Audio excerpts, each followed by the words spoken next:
Hi అండి. నమస్తే. ఎలా ఉన్నారు? ఇవాళ క్యాటరింగ్ స్టైలు గోంగూర పచ్చడండి. దాని తయారీ విధానం చూసేద్దాము. ముందుగా గోంగూరను 2, 3 సార్లు కడుక్కొని పక్కన పెట్టుకోవాలి. పచ్చడిలోకి కావాల్సిన మసాలా దినుసులండి ఇవి. మసాలాలన్నీ ముందుగా మిక్సీ పట్టుకోవాలండి. ముందుగా 1 స్పూన్ శనగపప్పు, అలాగే బిర్యానీ పువ్వు, చెక్క, నిక్కాయ, లవంగా అండి. అలాగే 1 స్పూన్ జీలకర్ర, 1 స్పూన్ మిరియాలు, అలాగే 2 స్పూన్స్ ధనియాలండి, ఒక 5, 6 ఎండుమిరపకాయలండి.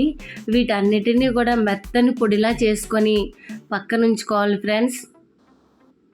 గోంగూర పచ్చడికి బాగా మ్యాచ్ అయిన ఉల్లిపాయలండి చిన్ని ముక్కలుగా కోసుకోవాలి. ఇప్పుడు స్టవ్ మీద పెనం పెట్టి ఒక 5 స్పూన్లు ఆయిల్ వేసుకొని పచ్చిమిరపకాయలు వేసుకోవాలండి. పచ్చిమిరపకాయలు చిటపటలాడినప్పుడు ఈ గోంగూర అంతా కూడా వేసుకోవాలి. నేనైతే 2 చిన్న కట్టలు తీసుకున్నానండి గోంగూర. ఈ 2 చిన్న కట్టలకి ఒక 12 పచ్చిమిరపకాయలు తీసుకున్నాను. అలాగే ఒక 6 ఎండుమిరపకాయలు తీసుకున్నాను అనమాట. మీరు గోంగూర క్వాంటిటీని బట్టి తీసుకోండి ఫ్రెండ్స్. ఇప్పుడు ఈ గోంగూర పచ్చిమిరపకాయలని బాగా వేపుకోవాలి ఈ ఆయిల్లో. ఈ గోంగూరలో ఉన్న వాటర్ మొత్తం ఇంకేంత వరకు కూడా బాగా ఫ్రై చేసుకోవాలండి. ఇప్పుడు టేస్ట్‌కి సరిపడా సాల్ట్ వేసుకొని బాగా కలుపుకోవాలి. ఈ గోంగూర బాగా ఉడికినట్టు మనకి ఎలా తెలుస్తుందంటే పచ్చిమిరపకాయలు ఉన్నాయి కదండీ! అవన్నీ కూడా బాగా మెత్తని తైలంలా అయిపోతాయి. బాగా ఉడుకుతాయి.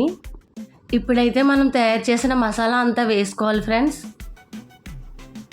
ఈ మిక్సీ పెట్టిన మసాలా అంతా కూడా వేసుకొని బాగా కలుపుకోవాలి. అడుగు పెట్టకుండా చూసుకోవాలి ఫ్రెండ్స్. అలా కలుపుతూనే ఉండాలి.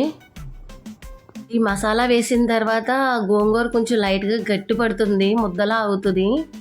ఇప్పుడైతే ఒక 2 గ్లాసులు వాటర్ వేసుకోవాలి. ముందుగా ఒక గ్లాసుడు వాటర్ వేసుకోండి. వాటర్ వేసుకొని ఒకసారి కలుపుకొని ఆ తర్వాత మళ్ళీ ఇంకో గ్లాసుడు వాటర్ వేసుకోవాలి.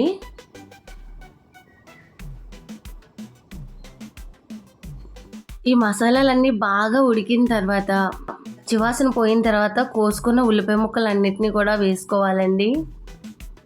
ఈ ఉల్లిపాయ ముక్కలన్నీ వేసిన తర్వాత ఒక 2 మినిట్స్ ఉడికించాలి ఫ్రెండ్స్. అంతే, అయిపోయింది. క్యాటరింగ్ స్టైల్ గోంగూర పచ్చడి రెడీ. ఈ పచ్చడిని అన్నంలో వేసుకొని అలాగే కొంచెం నెయ్యి వేసుకొని తింటే అదిరిపోద్దండి. చాలా అంటే చాలా టేస్టీగా ఉంటుంది.